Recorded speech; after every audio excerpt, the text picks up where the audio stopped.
Hey guys, if you're interested in checking out a video version of the show, please visit the LOWKEY GEEK channel on YouTube.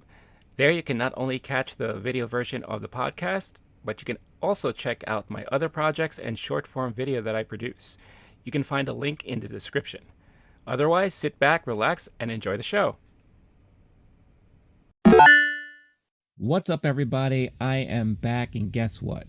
We are going to be talking about Eternals. That's right, the latest Marvel movie that came out last week. I saw it again for the second time earlier this week, and I've been dying to talk about this movie. Don't worry, if you've seen it or you haven't seen it, there's a little bit for everybody in this video, and if you stay till the end, we're going to be talking about those post-credit scenes. So it's the Talking Talk Podshowcast coming at ya now.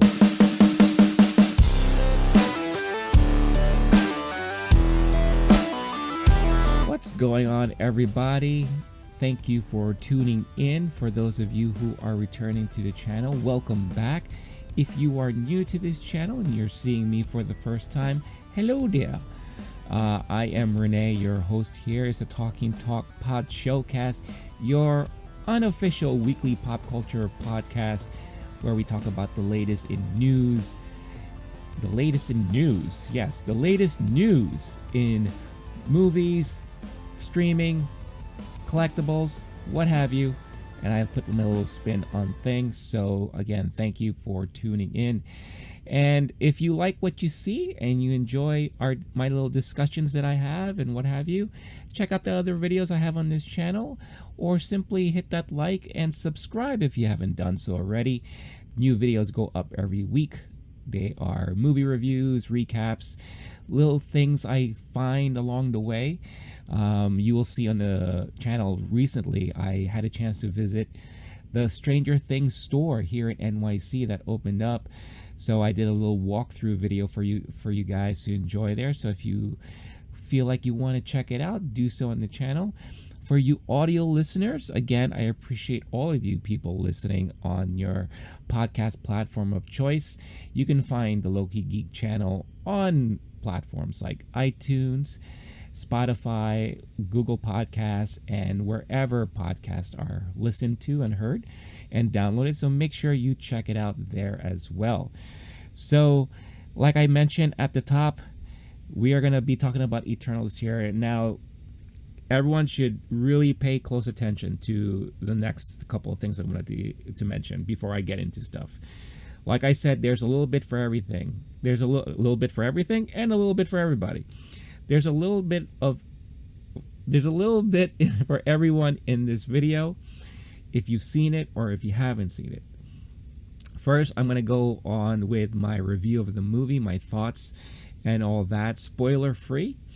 Then I'm going to go into some spoiler talk, some stuff that transpired through the movie, kind of like a little recap of events and my thoughts on that. I'll react to that as well.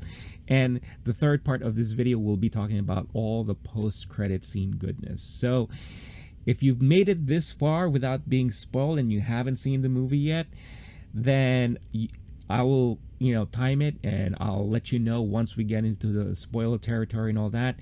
The video will be chaptered out in 3 sections: the review, spoiler talk, and post-credit talk. So make sure to check out the chapter so that you could avoid anything that you don't want to hear or spoiled for yourself. If you've already seen the movie and maybe you want to just skip to me hearing my thoughts about the post-credit stuff, you can do so as well. For you audio listeners, pay close attention to the description of the podcast. I will leave timestamps for everyone so that you know what to avoid or what you want to listen to straight out. So that being said, the Eternals takes over the Talking Talk Podshowcast. So let's talk about Eternals. So I did watch the movie on Thursday night of last week, and my initial thoughts of the movie was that I really, really enjoyed it. However, I will say this: there was a lot that was put in front of you. It is a very complex movie, in my opinion. The term that I've been seeing a lot, especially on Twitter and stuff like that, is dense, right? It is pretty dense. But there was enough in the movie that explained everything as long as you paid attention to all of it. Now, opening night hype and everything like that, sometimes you get lost in things, right? You pay too much attention to one thing and maybe you missed out on something else. So before I wanted to talk about it, I wanted to make sure that I checked it out again. So I did. I watched it again on Monday, earlier this week. And my thoughts still remain the same. I really, really enjoyed this movie. It is not a movie for everybody, and I could see why there is divisiveness. It's very divisive with people, with the audience. It's one of Marvel's, it's the lowest rated Marvel movie in the MCU on Rotten Tomatoes right now. I believe it's also the lowest rated on Metacritic, if I remember correctly. But regardless, this is a movie, I think the first time Marvel has come across a movie where the ratings were not that high. But that was the case even before the movie even came out. The internet trolls were out there in full force even before watching the movie because their unhappiness about a representation of a certain character. And I'll get into that in a little later. Which, by the way, did not bother me one bit. I actually really loved the way each of the characters were treated, and I do love the diversity of the cast.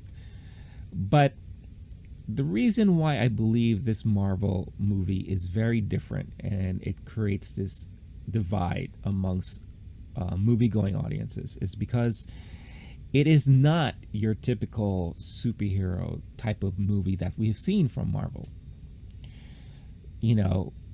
It does have a lot of familiar beats that you would find in a Marvel movie. That is a good mix of dramatic scenes, action scenes, and humor. However, this movie, and I give all the credit to Chloe Zhao, who did a phenomenal job with this movie. And if you've watched her movies like Nomadland, you'll understand why this movie is also very different, because she really focuses on the human characteristics of each of her characters. And she definitely puts a lot of focus on emotions and humanity and how it all intertwines and plays with each other. And that's what this movie is. There's a lot of that in here. This is by far, in my opinion, the most mature Marvel movie that we've gotten in the 10 plus years that Marvel started doing their own movies under, the Disney moniker. It is definitely one of the truer science fiction fantasy movies that I've ever seen from Marvel coming out. It's pretty ironic that it came out after Dune, because Dune, I felt, was very similar, very epic, very sci-fi fantasy driven. Does deal with a lot of emotion and character building. This movie did a lot of that. And some may disagree, because with such a huge cast of characters, 10 plus characters throughout this movie, some may not have been fully as developed as we wanted it to be. But I felt that I was fully invested 100% in everyone that hit the screen. Of course, because of that, it made me want more. It made me want to know more about each character's background, what they were doing this whole time before the events of this movie. But I think that is the brilliance of the way the movie was written and directed. We've seen this whole thing start with Shang-Chi, where Shang-Chi, when you watch Shang-Chi, it could easily be a standalone movie on its own. Doesn't have to be tied into the Marvel Universe. It's very, very unique in its own way like that. Now, it could also be easily tied in once you do the cameos and, you know, the post-credit scenes and all that stuff like that. This is the same type of movie. As you were watching this movie, I didn't feel like this was part of anything within the MCU. Now, of course, there were some mentions of like the events with Thanos. You know, there's a question that comes out like, where were you guys when the whole snap happened, or this and that. We see in the trailer, they have this little conversation about the Avengers, and now that Steve Rogers and Tony Stark is gone, who do you think can lead, blah, blah, blah. So it's like a little banter between the Eternals team right there. But outside of that, there was no other mention of anything Marvel related, like character-wise, story-wise, you know, events-wise within the universe. It's very self-contained. And I really dug that, you know. And I think, like I said, Shang-Chi kind of started that. And this one really takes it to the whole new level. The cinematography, the landscapes, the character building, you know, the dialogue, everything was very, very well done, in my opinion. Like I said, I felt invested in everyone that hit the screen. Even like a tiny bit character that pops up, I am so curious, like, who is that? You know, how is that person going to play out in the rest of the world, in the universe, and future movies moving forward and all that.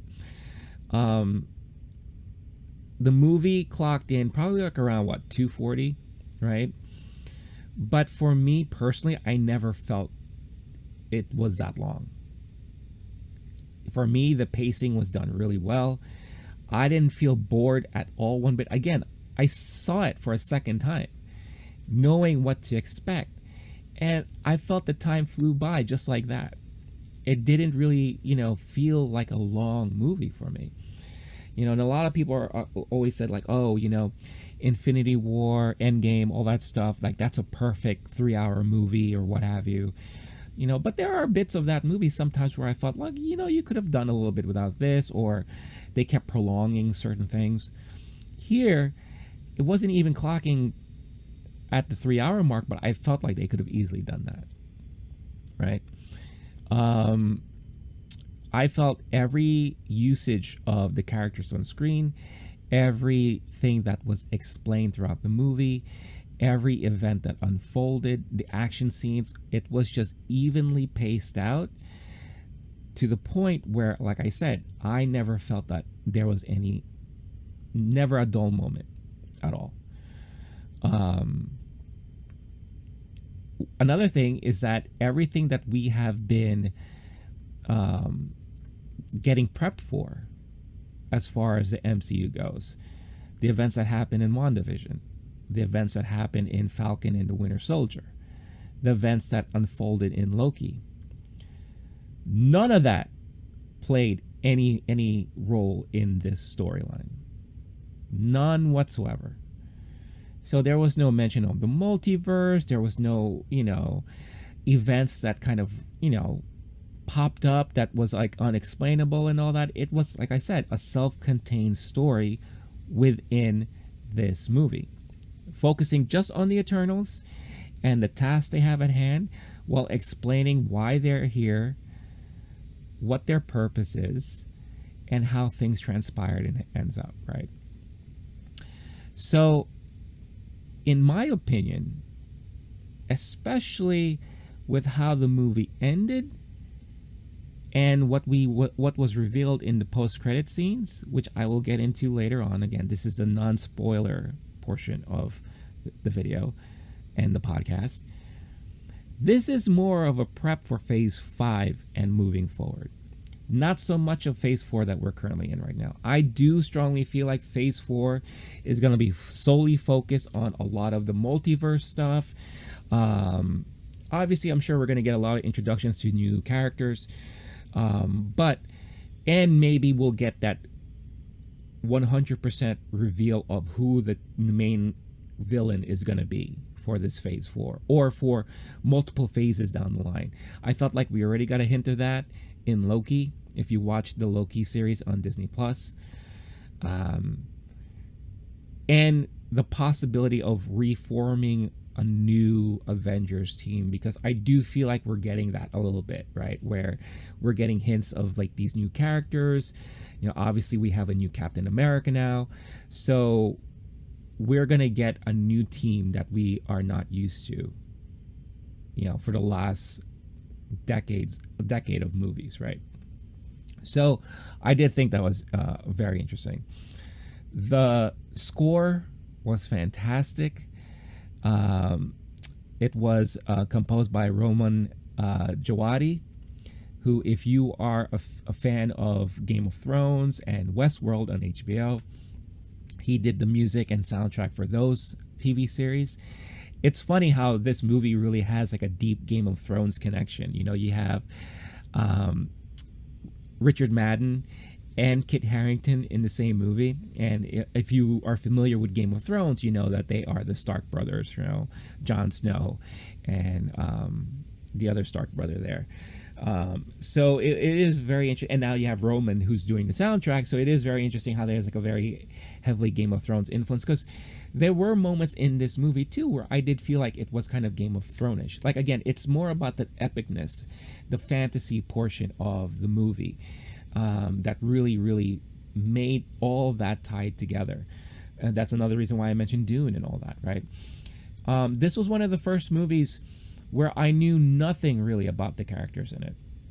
You know, I'm honest when I say that every Marvel movie that's come out, every character reveal, every kind of plot line, even down to the TV series, I've known about, because I was a big comic book reader, you know, and I have friends who read comic books and we talk about this stuff all the time. So I knew a lot of this stuff, and I'm very familiar with a lot of the characters, and storylines and plot points and all that. This is the very first time I came into a Marvel movie completely clueless, because I don't know anything about the Eternals. You know, I don't know anything about each of these characters that was revealed within this team. So, and I didn't do any research ahead of time. You know, I wanted to go in fully fresh, without any knowledge, so that I could see, how is this movie going to affect me? How am I going to take to it, right? The fact that I got drawn in immediately, and by the end of the movie, I just wanted to do the research. I wanted to talk about it. I wanted to see it again.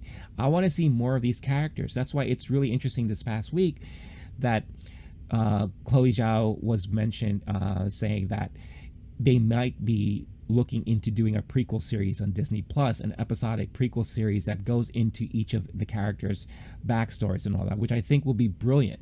And I think that would only make this movie much better for everybody else, right? And in my opinion, I think it's already great as is. But yeah, it's the first time that I didn't know anything about these characters, and my initial thoughts were that, oh, they kind of remind me of like the Justice League from DC, right? You know, you have your Superman, you have your Wonder Woman-like character, you have your Flash, blah blah blah blah blah, right? But then I also started thinking too, like, it also kind of reminded me of like the New Gods from DC as well, you know. And I'm going into like really geeky talk right here, if you're familiar with the comic books and all that, because, you know, you're dealing with a team that not one of them is pure human, right? They all have fantastical powers and godlike powers, right? So you know, that's why it was kind of like a mix between Justice League and the New Gods. But yeah, the comparisons between Justice Leagues are very valid, because yeah, it looks like you have very similar tones with these characters, but they are different enough because, like I said, they did a really good job with breaking down the emotional aspects of each character, what drives them, what they are compassionate about, right? And everyone has a flaw. You know, not one of these people within the team is perfect. So that's something that I've always appreciated about the Marvel characters, that there's always some sort of struggle with their place in life, with the abilities that they find themselves with, where they fit in the world, you know, what they should do. And when you have a director like Chloe Zhao who does a very good job at honing in on human characteristics, human emotion, how their actions affect humanity as a whole. And like I said, Nomadland is a perfect example of her displaying how she can portray those things. That's what made this movie so different, and it stuck with me, and it got me. I bought into it, and that's why I really enjoyed this movie. But at the same time, I really do understand why this movie will be divisive amongst a lot of people, because maybe they can't connect to that aspect of it. Maybe they want more of the fantastical stuff like we've gotten with the past Marvel movies. You ask people nowadays what their favorite MCU movie is, right? You'll hear a lot of people mentioning Thor Ragnarok, which was very comedic, right? Guardians of the Galaxy, again, very comedic, but you have a dysfunctional family there, which you kind of get here too. But it does heavily rely on a lot of humor and mischief, right? Winter Soldier or Civil War, which is more like, the political drama and everything like that. So I feel like those are the more favorite movies here. And when you get to this, it's very not that, right? Like I said, and because this is a very different Marvel movie that centers around humanity, empathy, right? The subject of love plays very heavily all throughout the movie. Love of the people of Earth, love of certain individuals within the Eternals, love of the group, love of the team, right? And that how it affects certain individuals with the actions that they take throughout their lifeline, throughout the movie, and all that. So I loved it. I thought it was brilliantly done. Again, after the second watch, the more I appreciated it, because I can just sit down and just enjoy the movie for what it is without trying to like nitpick or pay close attention to these little things here and there and try to say, oh, I know what they're referencing here and all that. I didn't really have to do all that the second time around, and I enjoyed the movie for what it was. And again, it made me appreciate how well the movie was done. And I just, it is very interesting to see how there are so many different reactions to this movie out there. And there's a part of me that wants to say I really don't understand it, but I do understand it. Because this is a very different movie. Some people may think this is a very dull movie, because there is a lot of story beats. There is a lot of focus on internal strife or struggle, personalities, emotions, not only within the team, but also with what they're tasked to do, as a group. Very emotionally driven. So I can understand why there's a lot of people who are very not used to it or were not expecting that. Also, I love the fact that, as I mentioned before, this is one of the most diverse casts that we got in a Marvel movie as far as a team up is concerned. In a way, it's very X-Men like. You have all walks of life represented in this team, whether it's nationalities, ways of living, or certain disabilities. We have a deaf character as part of the group, right? All different points of views, right? Well, I mean, that's not so strange, but just the diverse nationalities.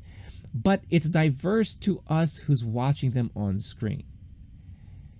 And I'll get more into that during the spoiler talk, because for them, they don't see that.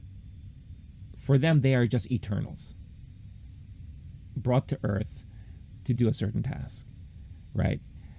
And I love the fact that they never really harp and put so much focus on the fact that they are all diverse within the team. Now, as far as the acting is concerned, everyone was amazing in their role. Angelina Jolie was phenomenal. And I can't really say that with a lot of the recent stuff that she's done. She hasn't really done a lot of acting in recent years, but she fit home. She was like right at home in this movie, in this cast. You know, she had her some comedic stuff, but very action heavy, action oriented. Salma Hayek was really great. You know, she kind of plays like the mother of the group, and her role was very well done. You know, Kit Harington was great. Gemma Chan was amazing. You know, and the last time we saw her in a Marvel universe, she was in makeup in the Captain Marvel movie.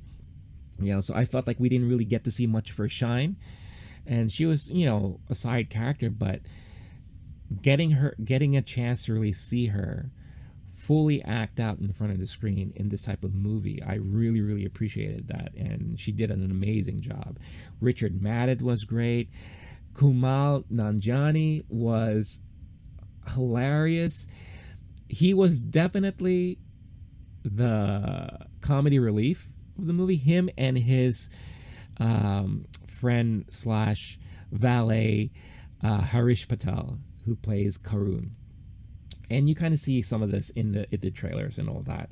But them two, to get a standalone series with just those two would be amazing. Those guys are so hilarious. You know, Leah McHugh was great. Lauren Ridloff, who plays Makari. Brian Tyree Henry. My God, as Fastos, he is amazing. You know, he plays like that tech dude, and he is the one who ends up being the first main gay character in the Marvel universe that we get to see on the screen, which I thought was amazing and brilliant because, again, what I mentioned, diverse, but they don't make a big deal of it because they don't see themselves this way.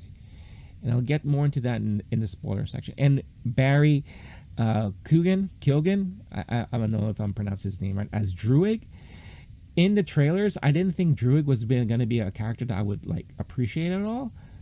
But man, after watching him in this movie, again, they got me to really like a lot of these characters, especially with such a huge cast of characters here. I loved every individual differently, but I loved them all the same. You know, Don Lee, who plays Gilgamesh, you know, everyone was fantastic in this movie. Everybody. You know, the score, the directing, like I said, the cinematography, the action scenes were top notch.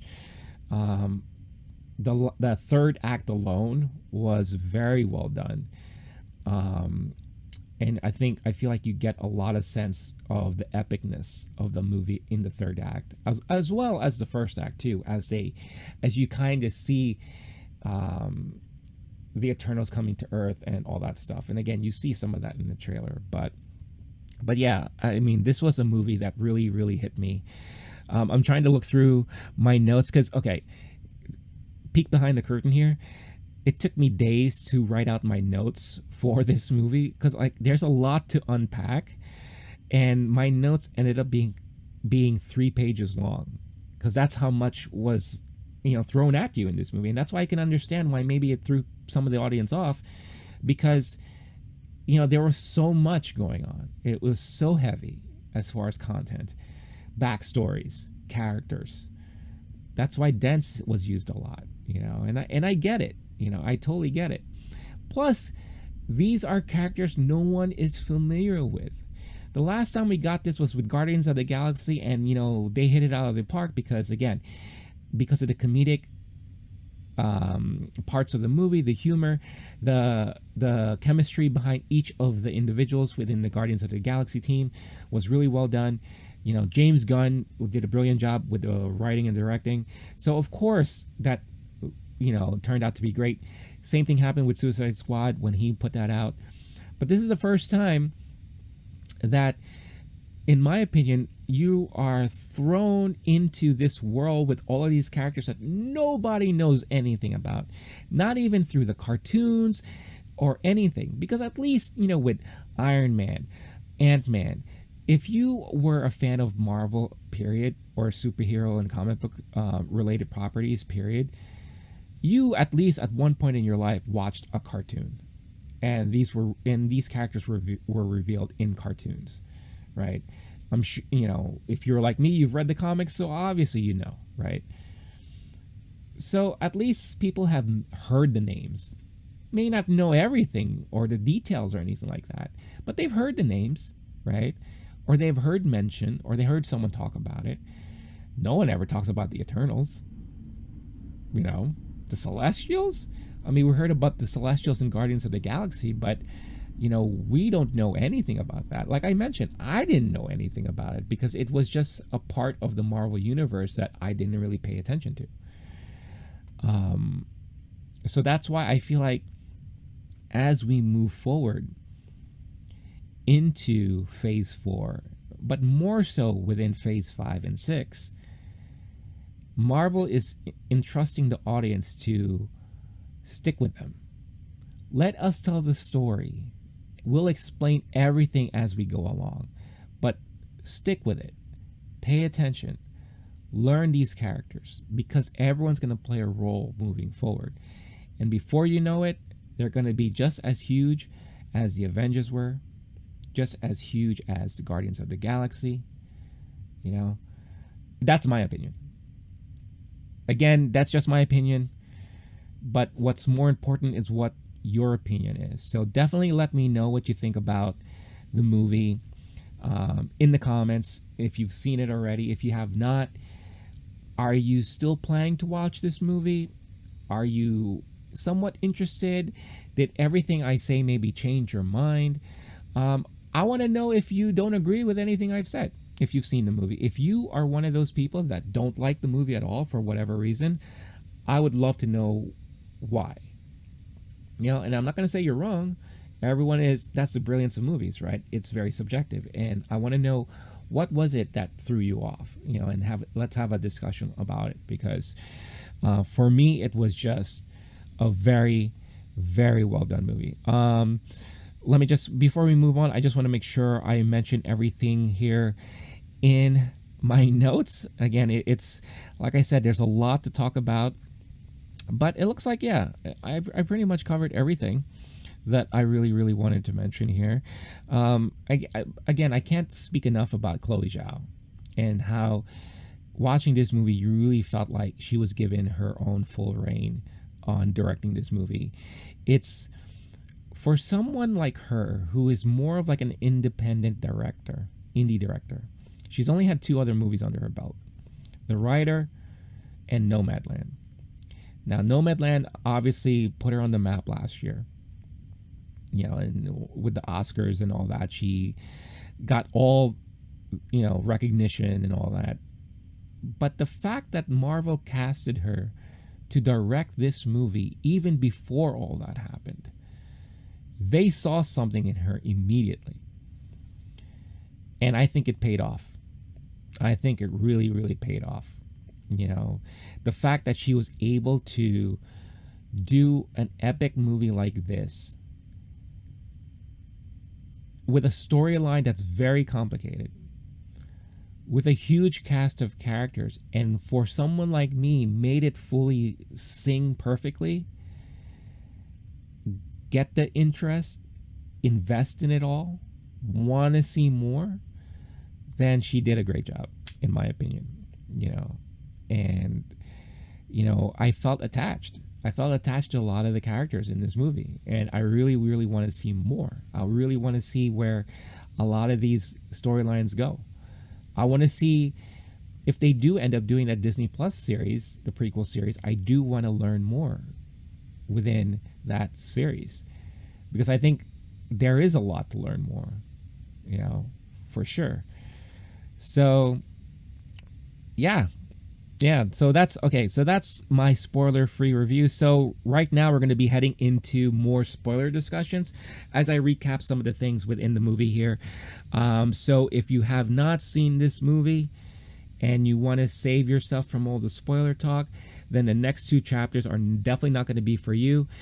By all means, bookmark this video, come back to it after you watch the movie, because in the end, I'd still want to hear your thoughts and comments about your feelings about the movie and everything that I have discussed here. So you have been forewarned, and let us move into more spoiler discussion here. So when I mentioned before about the inner struggle within the group and all that, a lot of that had to do with their quote unquote managing and policing of the human race on Earth. Now, the one thing I really love that they did in this movie is that, you know, they showed you when the Eternals arrived on Earth, and every main event within humanity, they were there to witness. Now, their whole duty was never to interfere, but to assist in the progression of the human race, right? They showed up in Mesopotamia. Yeah, I hope I'm saying that right. Bear with me for a bit, but pretty much the dawn of man, right? And the reason why they were brought to Earth too is because there are these villains, these creatures called the deviants. The deviants are attracted to intelligence and advanced forms of races. They kind of feed off of them, right? So the Eternals are there to stop them before they wipe out that race on the planet, and in turn assist the inhabitants of the world, of the planet, to progress, but at the same time not to interfere with any conflict or strife they may have within themselves. And because of that, they lived through many different aspects of history where there was a next step of that evolution, right? The Babylonian Empire, the Gupta Empire, you know, they were able to continuously watch this human race progress and evolve, right? Because that's what they were told to do. And during this whole process, each individual member of the Eternals team grew some sort of attachment, whether it was positive or negative, to humankind. Mostly positive, but maybe because of a form of jealousy or what have you, there was also some negative aspects of it. But that's what makes it really unique. Because at the end of the day, they are tasked to do a certain job because their celestial boss, whose name is, I'm always really bad with names, but I want to make sure that I'm talking about it specifically here. Amnarath? Wait, hold on. Sorry. Just give me 1 second here. Bear with me. I'm trying, you know, it's funny, in the past, I would make edits to the podcast, but I really want to stick to more like live to video where there isn't any editing involved. You know, it's kind of more like a free form discussion and all that, so that we you know, it just feels more natural and more real.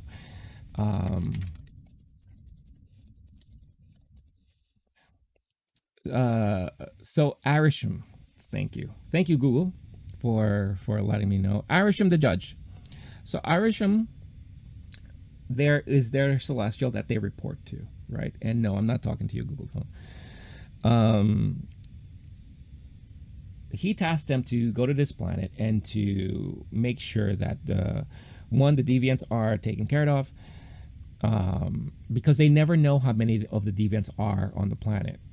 and they show up all in different times, right? So that's why they have to keep monitoring and policing the human race, or any race of any planet, because that's another great thing about this. We learn that the Eternals is a group of many, and there are Eternals all throughout the galaxy doing the same thing to the planet that they're attached to, right? And they're all doing this because that's their job. That's what they're, being told to do. But when we focus on this team right here, we see them, the struggle ultimately culminates during the Spaniard conquistadors, when they attacked the Aztecs in the fall, during the fall of, now here's a very hard name to pronounce right here, Tenochtitlan. Tenochtitlan, yeah. So basically, it's like when the conquistadors come and take over the Aztec race, right? And you see them during this giant war, that this is the first time that the Eternals team has faced conflict within each other.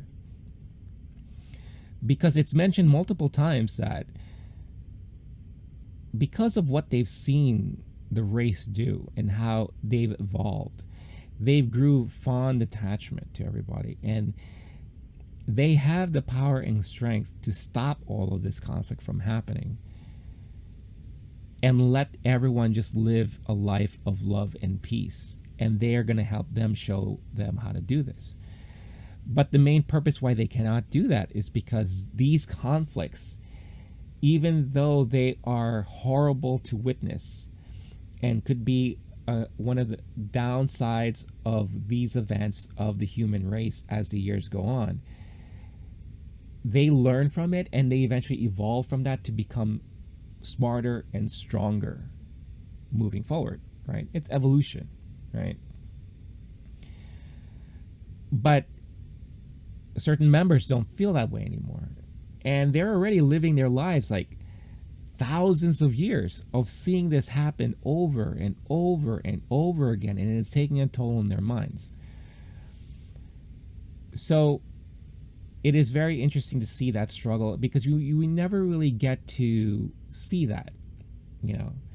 We never get to see how the events of our planet, our race, affects these types of individuals who are these, extraterrestrial beings, and how they want to help us. They want to put an end to it. They don't agree now with their duties. They don't believe that they should let these things happen. So Druig, who has the power to mind control, decided to take it upon himself to be like, nope, it stops here. I can't deal with this anymore. So at least in that portion of what's happening there and in their universe, he takes over. And that's what finally breaks the team up. And they all decide to go off their own ways and live their own lives, because Selma Hayek's character, who is Ajak, like I said, is the mom of the group. She says, you all have the right to live your life and live a life that's fulfilling and learn something about yourself that you love. And when we all meet up again in the future, I want to hear what it is that you've learned, what it is that you clung to, what is it that you were able to accomplish for yourself.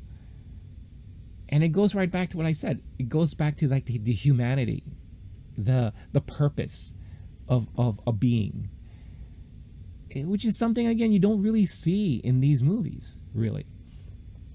So it's interesting to see how every individual decides to live their life, right? You have Thena, who unfortunately got struck with something they call mud mine or something like that, where because of all the years that she's lived, her memories are now attacking her, and she's losing her mind, and she doesn't know what's real anymore. But that turns out to be something different that was revealed later on that I'll get back to, you know. But because Gilgamesh has this love for her, from what we see, it's more like a platonic love, like someone I really admire and care about, and I don't want to see anything bad happen to her. They have a choice to wipe her memory completely clean, and she will no longer have all those memories and essentially be a different person, or risk the fear of her turning again and maybe possibly attacking everybody, because that's what she was doing. She didn't know what was real anymore, and she just wanted to fight everybody. So Gilgamesh is like, nope, you know what? I'll take care of her, and I'm going to dedicate the rest of my time here on Earth looking over her. Brilliant, right? So you have that happening. You have Gemma Chan, who looks like she wanted to be more of like a scholar, a teacher. We see her later on in London, being like a professor, like someone who's like a curator. And Sprite kind of is just like a tag along, because Sprite is unfortunately stuck being a little girl, but yet she's lived a life of an adult, because again, we're talking about 7,000 years here. And her conflict is, it's not fair. Why did they make me this way? Why was I made to forever be this child? I cannot experience the things adults can experience. I cannot experience how it is to fall in love with somebody, because I'm constantly stuck at what looks like 12 years old, right? So again, you have that struggle, that learning to accept who they are, or maybe not being able to, right? So that adds another thing in there. You have Icarus, who, for lack of a better way of explaining it, he is the Superman. He is the Boy Scout of the group, right? And obviously we see it transpiring in the trailer. He falls in love with Cersei, and they live thousands of years together, but then they eventually break up because he has to go off and do something on his own. Later on, we find out it's because he knows exactly what's going to happen, because him and Ajax talked about it, and he's preparing himself for what is to ultimately come at the end, which I'll discuss later. You have Kingo, the Kumail Nanjiani character, who, because he does look Pakistani, Middle Eastern, and he has a fondness of storytelling, he goes off and becomes an actor in Bollywood. And I love how they explain, how did you go all these years being an actor that never ages? And he's like, I don't know what you're talking about. And he has all these movie posters of like different eras. Like, this is my great-great-grandfather, this is my great-grandfather. So it's a family of actors who just happens to kind of look similar, which again was very brilliant, extremely brilliant. And then, like I said, he has a valet, Karun, who is kind of like his, as they mentioned in the movie, Alfred to his Batman, which is interesting too. This movie, they had two DC references. Superman, they reference Clark Kent, and Batman and Alfred. So in the Marvel universe, these two characters are fictional, which is interesting. But they have a great relationship there. Fastos. Fastos' story is the one that hit me the hardest, because he is definitely one who has the love of humanity. He dedicated his life to wanting to teach and advance them in technology, because again, he is a techno guy. He can create blueprints and technology with his hands, and he can lay out schematics and all that stuff, a la like how Tony Stark does it with Jarvis and all that stuff. But he's doing this, that's his power. We see him after the events of Hiroshima, and he is just beside himself. He's full on in tears and everything like that. And it was heartbreaking. And he says, like, I did this because of my teachings of technology and knowledge to these people. Look what they did. And at that moment, he forever lost hope in humanity. And he gave up caring for them. You know, and that's very heartwarming and very touching and very sad. So he gives up what he was planning to do, finds himself in suburban America, raises a kid with his husband now, you know, away from it all until, you know, they have to regroup and all that stuff like that. So it's very, very interesting to see how each individual spawns off to do their own thing, and they eventually have to come together because there's this big event that's happening, the emergence. Because now the Celestial Azimuth is now telling them, Irisham is telling him that it's about time. Things are going to happen. And what turns out is that they weren't really there to advance humans just for the sake of the race and for the sake of it, letting the human race evolve. Each time the race of a planet gets smarter and more intelligent, the more energy it produces, the more the population grows. That serves as food for a future celestial that was implanted in that planet. What? I didn't see that coming. So basically, before they were sent to Earth, they planted a seed in the core.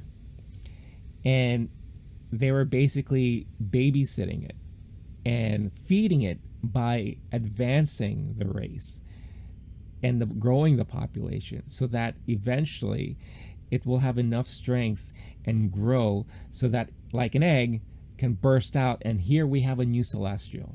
And what the celestials do is that they help create new planets, new galaxies. So there's that conflict.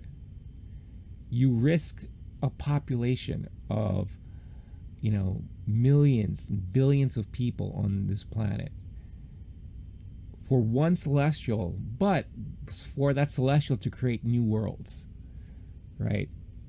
And you get to see them struggle with this conflict. Should we let that happen? Should we not? You know, and I think it was just so brilliant the way it was just done. You know, very, very, and again, this is why this story is so dense. There's so much happening here. And it's because of this that I think one of the more brilliant things about this movie, and I didn't want to talk about this during the non-spoiler because you needed me to explain a lot of this stuff and flesh it all out. So first, the Eternals, we find out, are created by the Celestials. The Celestials also created the Deviants because they needed to give the Eternals something to do to help grow the population, right? So they needed a conflict. They needed that task, right? They needed a reason to want to help the population of a world and to grow that passion, the compassion, that empathy, the love and all that, to nurture them so that they can evolve. So they had to create that conflict. But of course, little did they know that the Eternals will eventually have their own mind and will think on their own, and they too can evolve. So the grand design is flawed. They admit it when they created the Deviants, because now we're seeing the Deviants also evolve. The Deviants learned how to adapt. They learned how to absorb power from the Eternals, and we see that when they kill Ajax for the first time. You know, again, I'm in spoiler territory, so if I'm ruining something here, that's on you. But they were able to absorb her healing power. And the more they absorb, the more they feed off of an eternal, the more they morph and change to be more human-like, or more like a being, and not just this ragged, wretched creature like a dog, right? So the Celestials created these things with flaws, not knowing what the side effects would be. And this team is now dealt with the knowledge of what's going to happen, where they really came from, because there's no planet Olympia, as they were told. They were bred in, like, for lack of a better term, a factory. They're all like robots. And every time the planet gives birth to Celestial, those same groups of people gets their mind wiped, and they get repurposed to another place to do it all over again. And that is why Athena was having her issues, because there was a breakdown during the mind wipe process, probably, that didn't fully complete the full wipe. So now she's recollecting all the times that she's done this over and over again, and it's driving her mad. Brilliant. Brilliant. But this is the very first time in a Marvel movie that there is no clear-cut main villain here. The main conflict is the conflict within itself. Do we follow what we're told, or do we save the race, the human race on this planet? Their celestial god is not a bad person, because there is good there, right? He and the other celestials are creating the universe. So there's no right or wrong here, right? It's just how it is. You know, but is that right or wrong? The deviants are just a product of that ploy to get them to, grow the population and all that stuff like that. So they're not really considered to be the baddies here. And then as these events are transpiring, you have the conflict within the team as to, do we follow what we're told, or do we go forward with our compassion and our love for these humans and save them, because there's so much good here? So because of that, you have Icarus, who turns on the team, and then you have Sprite, who joins Icarus because we find out that she's in love with him. Again, her own struggle, right? And Icarus, being the Boy Scout, is just trying to do what he's been ordered to do. He doesn't want to fight the team or kill off anybody. But because, like a soldier, it's his duty to complete the mission. But later on at the end, he too has that conflict as to, what am I doing? Why? Because his love for Cersei. He cannot do anything bad towards her because he has that deep love for her. So he caves, but not without putting up a fight. And I'm telling you, that third act, the battle all throughout was amazing. You thought Quicksilver and the Flash were dope in the X-Men movies and in Justice League. Whew, Makari, badass. She's one bad mofo.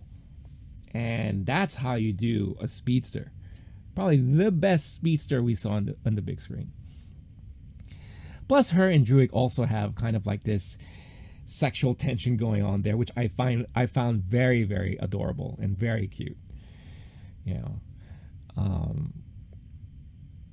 But yeah, it's so interesting just how these stories came about and how everything kind of unraveled there, right? And that's why I said a lot of the main plot points here have to deal with love, humanity, emotion, right? The conflict that we encounter because of those things. Fastos gave up on humanity, and at the end, he got that sense again. And it's just like, no, there is good here. I gave up on them for a long time, but in the heart of it, I am now part of it. I have a husband. I have a child. And because they are robotic, so to speak, they don't see themselves as a black man, a Pakistani guy, an Asian girl, a deaf girl. They just see themselves as eternals. So for them, none of that matters, and they just carry their lives what they feel fit, right? And I think that's another part of the brilliance of this movie. It's like building, it's like the way of thinking of the perfect utopia, right? That it's going to be very hard for us to even get close to. But this is what we're trying to teach everyone, right? Love people for who they are, not for what they are. Whether it's race, gender, lifestyle, what have you. That's how they carried it on. And that's how they just fell in love with these people, with the human race. And I just loved how we saw that journey. The use of history was very well done. And we get to feel what they were feeling as they're going through each historical moment throughout, the human race. We get to see how each of them individually starts to get attachment to what they're used to, or what they are, who they were tasked to care for, and how it plays out at the end. And then we learn the flaws of people, of what they are. Everyone has a flaw. Maybe they love too much. Maybe they don't love enough. Maybe they're too selfish in what they want for themselves. That's hard for them to even care, or to decide what's right or wrong, right? So, it's just very, very well thought out. And I really, really, really love how this movie portrayed a lot of that stuff. Now, are there some holes? Yeah, a little bit. Like, they could have explained a lot more. But at the end, I felt completely satisfied. Completely satisfied. With how everything turned out. So yeah. And with all that being said, at the end, they put a stop to the birth. But now you have this weird celestial head and hand that's sticking out of the earth, looking like icebergs, right?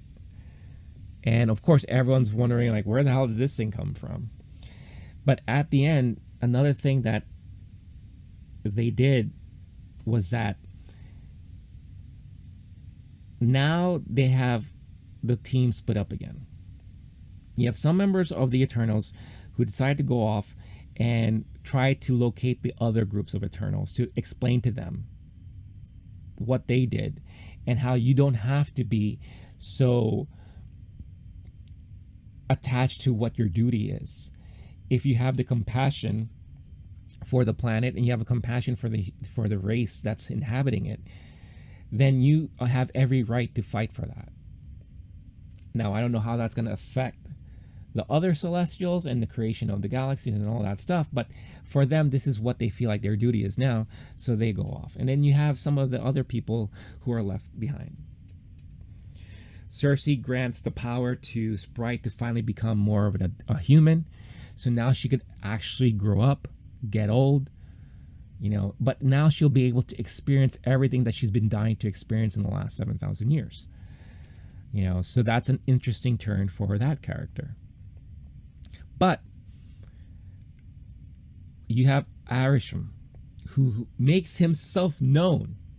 So you see the heavens open up and boom, he shows up, pulls the Eternals out, the remaining Eternals on Earth out, acknowledges that they stopped the birth of this Celestial. He's now going to read all of their minds and witness everything that they've lived through to see if it was worthy for them to do so. And if not, a judgment will be made. Boom. And then goes off into the ether. So that included Cersei. That included Sprite, Kingo, the people who were left on the planet. But yet you have the entire world witnessing this giant thing show out of nowhere. That's why I cannot wait. This is their test for Galactus. I'm telling you, this is a test for Galactus to show up. This thing opens the door for future phases that we're nowhere near yet. Fantastic Four, Silver Surfer. And it's all because of what was then later on later on revealed in the post-credit scenes, which now I'm going to get into. All right, so that's the spoiler discussion there. Let me know your thoughts again in the comments. Be mindful also that if you're going to leave comments in this video for that involve spoilers, there are going to be people probably watching who have not at all seen the movie yet. So be mindful of that. If you want to have a discussion like with me about it, maybe you could just find me on Twitter. All my social media links are in the description of this video, and then maybe you could DM me directly and we could talk about it and all that. Just be mindful of that. You know, we want to be fair to everyone. All right, so let's talk post-credit scenes. This post-credits, there are two of them, and these were big. These were massive. And the reason why they were massive is because we have 4 character reveals here. 4 character reveals. Very unexpected. Very unexpected. But these character reveals have huge implications on future phases of the Marvel Universe. And again, I really strongly feel like none of this is going to be fully in play for Phase 4 100%. We're going to see the after effects of more of this in Phase 5 and 6. 4 character, and we are now officially in the realm of character reveals and character introductions that, like I said before, not everyone's going to be like 100% familiar with. Me as well, because when these characters were revealed, immediately I started Googling. I'm like, who's this? Who's that? I don't remember this. And it reminded me of when I was growing up. One of my favorite things growing up, that, you know, when I started collecting comic books, is that they came out with this series called The Official Handbook of the Marvel Universe. It spanned multiple issues, but this was like the Marvel Universe Encyclopedia. You had all the characters, their bios, their traits, their affiliations, you know, all that stuff, all the different variations of maybe their costumes. And it was probably one of the best things I've ever purchased growing up, because that's how I became more familiar with a lot of characters, even if I never read their comic book runs. But at least I could tell you, like, oh, who this guy is and all that. When some of these character reveals happened, boom, it immediately triggered in my mind, I remember reading about this guy, but I don't know who this guy is, or, like, really. So I highly recommend, if you're ever interested, to find, I believe there's like an omnibus out there or a graphic novel collection of all of these Marvel Universe issues, because it's a great read, especially if you are really into learning a lot of the backstories of a lot of individual characters and what have you. It's essential reading, especially if you want to do that stuff. So, first reveal, we catch up with the team who is traveling into space and looking for the other internal teams. And they're wondering, how come we haven't heard from anyone back on Earth? It's been weeks and all that. You know, something's wrong. We should probably go back. I believe it's Makari, Druig, and Thena. I think they are the ones left there, if I remember correctly. Then all of a sudden, a portal opens up. here rolling in is Pip the Troll. And I'm sure everyone was just like, and I heard it audibly in the theater. Everyone was like, huh? But the voice was very familiar because he's voiced by Patton Oswalt. So Pip the Troll is a very interesting character. His superpower is teleportation and time travel. His affiliations is where it gets really interesting. He is usually heavily connected with Silver Surfer and Adam Warlock. He's appeared in a lot of, their comic book runs and what have you. And he just finds himself in a lot of cosmic events, especially things that involve like, Thanos and all that stuff like that. And I'm not going to go into full backstory here, but I'm just telling you affiliations and people he's interacted with. So that was number one. But then he introduces somebody else. And you have this guy with the swagger walking in and all that. Then you have a change in the music too. And the music immediately puts you into Guardians of the Galaxy mode because it sounds like we're listening to one of Quill's mixtapes. And it's the brother of Thanos himself, Eros, aka Star Fox, played by Harry Styles. Now, I was lucky enough to not to get spoiled about this on Twitter because this was the reveal that happened, that an individual or two individuals went online and spoiled it for everyone when they did their world premiere red carpet. But I was able to avoid all that stuff. So I was like, whoa, they got Harry Styles in the MCU now? And he's playing Star Fox? So if you don't know who Star Fox is, his power is that he has the ability to control emotions. And in the comics, he eventually does join the Avengers and this group called the Dark Guardians. But his affiliation obviously is he is the brother of Thanos. I believe they share the same father. But he also has a lot of ties within, the Adam Warlocks, the Marvels. Again, more cosmic stuff. Annihilus. He has stuff going on with Nebula. So we are just now teased with what we're going to be probably seeing in the next Guardians of the Galaxy movie. And because of that cosmic tie, this could also eventually lead into Galactus / Silver Surfer / Fantastic Four territory as well. So we might get another Infinity Saga on our hands. Woo! That made me excited. I was like, what? I was like, that is just amazing. And again, we're in this realm where none of us are familiar with this stuff. And we're getting into like really complex plot points and storylines here. And we're going to be involving a lot of new people. So just the excitement of these reveals is fantastic. And like I said, they put you in that mood. They had the music change. And like I said, it's like one of those things that you would hear on Peter Quill's mixtape.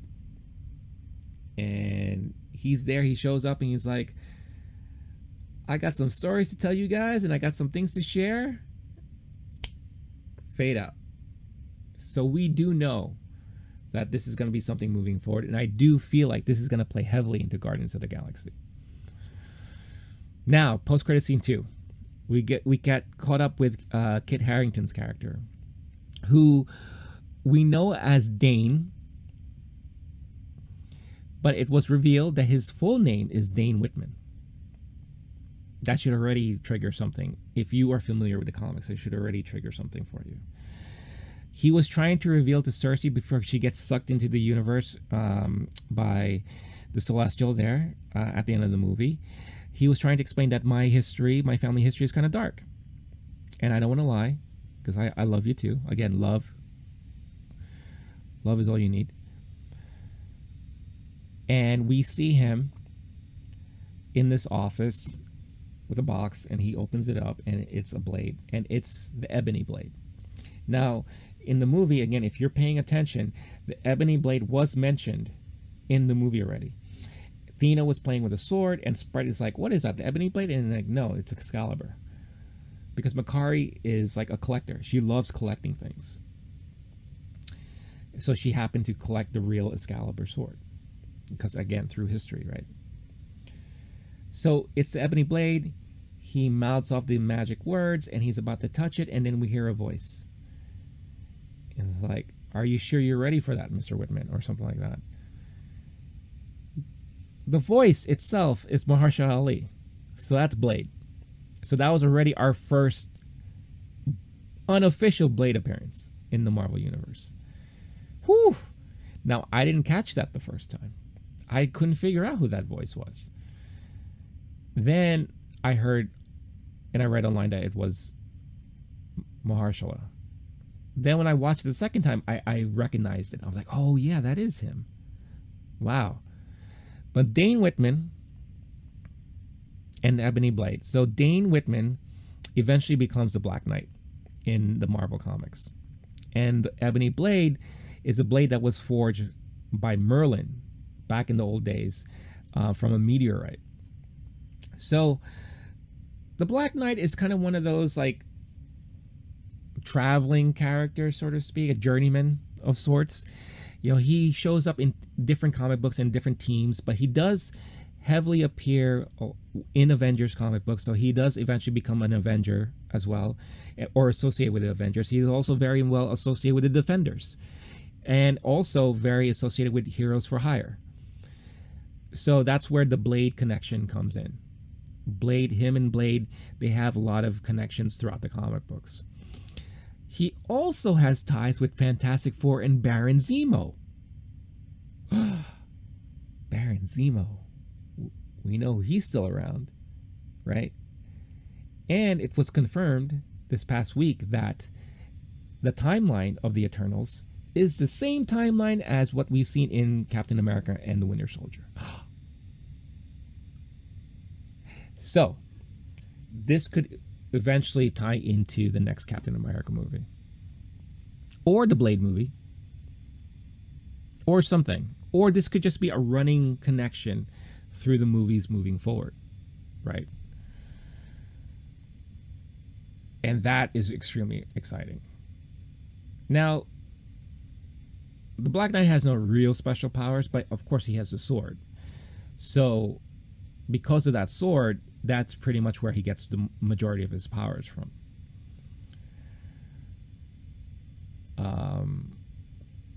And he's very much into science, you know, and like science artifacts and paraphernalia.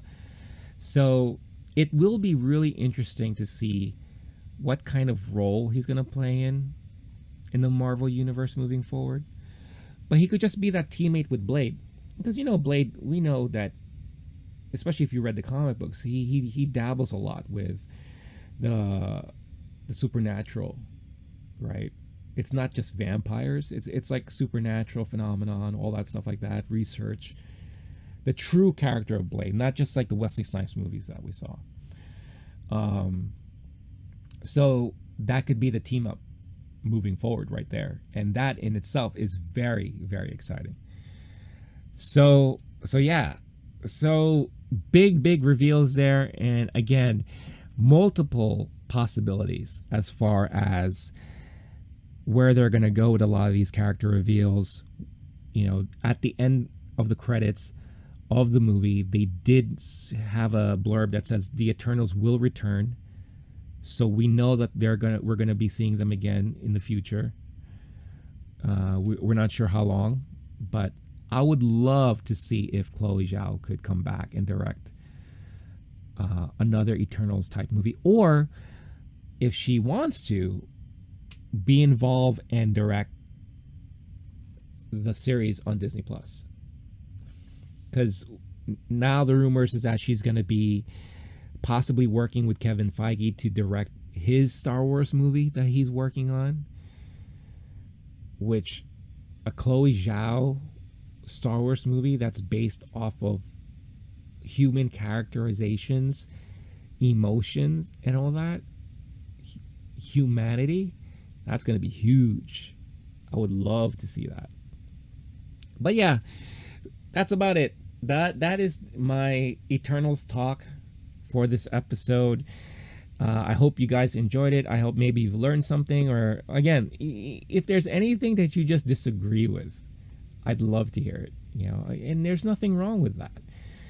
The reason why I love talking about movies and why I love movies in general is because everyone gets something different out of them.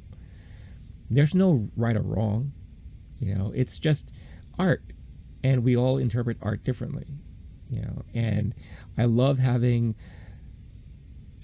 constructive talks when it comes to these things. I don't like people, or I don't like it when the fandom gets a little bit too irate and a little bit too, out there and unfair and calling people stupid and all that. There's no place for that here. Let's just have a positive, constructive discussion, whether it's good, like you like it or not. Like, if you like the movie, great. Do you like it because of the way I like it, or is it because of something different? Do you not like the movie? Do you not like the movie because of something I said, or because of something different, right? I just love to know all that stuff. So, as always, thoughts in the comments and all that. For those of you listening in audio form, I hope this wasn't too terrible for you guys and girls. If you want to comment, if you listen on Spotify or I believe Spotify, you should be able to do it. Or Anchor, if you listen on Anchor, you can leave me voice messaging. Leave your comments, and I will, in a future episode, if I get enough of them, I will address them. We could have a segment about them. Or like I said, find me, connect with me on social media, and we could have a discussion from there. So, before this episode runs any longer than it is now, let's call it for this week. Again, thank you all for joining in, tuning in, and showing your support for the Talking Talk Podshowcast and for the LOWKEY GEEK channel on YouTube and on your podcast platform of choice. We're on the weekend now, so hopefully you had a wonderful week. As I always say, do something for yourself. Allow some time for you to unwind and refresh your mind. Read a book that you've been wanting to read, or a favorite book of yours. Play one of your favorite games. Watch a favorite movie. If The Eternals is one of your favorite movies, try to see if you could watch it again. It's always very important to be mindful of your mental health. It's very important these days. So make sure you always put that in front of you and put it as a priority. And as always, stay cool, stay classy, stay safe. Don't forget to show your support and love. Hit that like and subscribe if you haven't done so already. And I will catch all of you guys and girls next week. All right, y'all. Peace.